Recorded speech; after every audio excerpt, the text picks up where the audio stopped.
Hello guys, ನಮಸ್ಕಾರ ಎಲ್ರಿಗೂ. ಇವತ್ ನಾವು ಬಿದಿರುಗಳ ಯೂಸ್ ಮಾಡ್ಕೊಂಡು ಒಂದು ಕನ್ವೆನ್ಷನಲ್ ಅಲಾರಾಮ್ ಸಿಸ್ಟಮ್ ರೆಡಿ ಮಾಡ್ತಿದೀವಿ. ಮೊದ್ಲಿಗೆ ಬಿದಿರುಗಳನ್ನ ನಮಗ್ ಬೇಕಾದಂಗ್ ಕಟ್ ಮಾಡ್ಕೋಬೇಕು. ಆಮೇಲೆ ಆ ಬಿದಿರುಗಳದಲ್ಲಿ ಅಡ್ಡ ಕೋಲ್ ಹಾಕಕ್ಕೆ ಒಂದು ಹೋಲ್ ಮಾಡ್ಕೋಬೇಕು. ಹೋಲ್ ಮಾಡ್ಕೊಂಡಾದ್ಮೇಲೆ ಸಪೋರ್ಟಿಗೆ ಅಂತ ಒಂದೆರಡು ಕೋಲ್ ಕಡ್ಕೊಂಡ್ ಬರ್ಬೇಕು. ಆಮೇಲೆ ಒಂದ್ ಹಳೆ ಡಬ್ಬ ರೆಡಿ ಮಾಡ್ಕೋಬೇಕು. ಆಮೇಲೆ ಮನೇಲೆ ಒಂದ್ಸರಿ ಟ್ರಯಲ್ ರನ್ ಮಾಡಿ ನೋಡ್ಬೇಕು. ನಮ್ ಟ್ರಯಲ್ ರನ್ ಏನ್ ಪಾಸ್ ಆಗಿರ್ಲಿಲ್ಲ, ಅದಕ್ಕೆ ನಾವು ಸೀದಾ ಆ ಲೊಕೇಶನ್ ಗೆ ಹೋಗಿ ರೆಡಿ ಮಾಡ್ತಿದೀವಿ. ಈ ಕಡೆ ಎಲ್ಲ ಗದ್ದೆ ಪಕ್ಕನೆ ಕಾಡಿರೋದ್ರಿಂದ ಗದ್ದೆ ನಾಟಿ ಮಾಡಿದ ತಕ್ಷಣ ಕಾಡ್ಕೋಣ, ಹಂದಿ, ತುಂಬಾ ಕಾಡ್ ಪ್ರಾಣಿಗಳ ಕಾಟ ಇರುತ್ತೆ.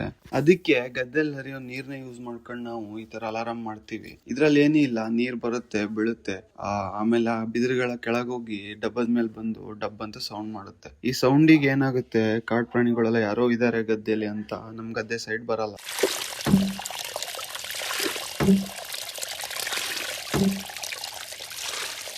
ನಾವು ಮಾಡಿರೋ ಟ್ರ್ಯಾಪ್ ತುಂಬಾ ಕಡಿಮೆ ಟೈಮಲ್ಲಿ ಮಾಡಿರೋದು. ಇದನ್ನೇ ಕರೆಕ್ಟ್ ಆಗಿ ಪ್ಲಾನ್ ಮಾಡಿ ಸ್ವಲ್ಪ ಎತ್ತರದಿಂದ ನೀರ್ ಬೀಳೋ ಜಾಗದಲ್ಲಿ ಮಾಡಿದ್ರೆ ತುಂಬಾ ಜೋರಾಗಿ ಸೌಂಡ್ ಮಾಡುತ್ತೆ. ನಿಮ್ ಗದ್ದೆನ ಈ ತರ ಕಾಡು ಪ್ರಾಣಿಗಳು ತಿಂತಿದಾವ? ಈ ತರದೊಂದು ಟ್ರ್ಯಾಪ್ ಟ್ರೈ ಮಾಡ್ರಿ ಅಂತ ಹೇಳ್ತಾ ಸಿಗೋಣ ನೆಕ್ಸ್ಟ್ ವಿಡಿಯೋದಲ್ಲಿ. ಬೈ ಬಾಯ್.